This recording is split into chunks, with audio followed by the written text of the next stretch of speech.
In our previous tutorial, we explored the methods for organizing and filtering queries using the ACPT custom date field.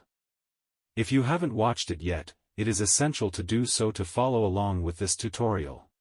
In today's tutorial, we will learn the process of displaying upcoming courses based on their dates while hiding those that have already passed.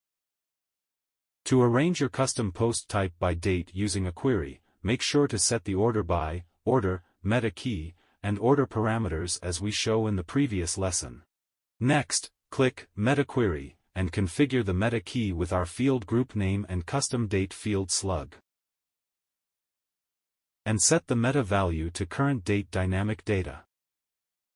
For the comparison field, opt for greater than or equal to compare course dates with the current date and display those starting in the future.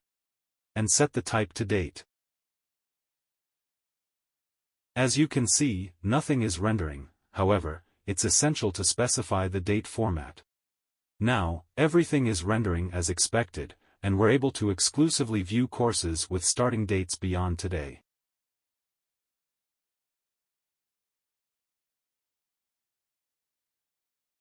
To display courses with starting dates that have already passed, simply switch the comparison to lesser, and the query will render only those courses with starting dates preceding the current date. This is the method to showcase a query list with both past starting dates and upcoming future dates, comparing them to the current date.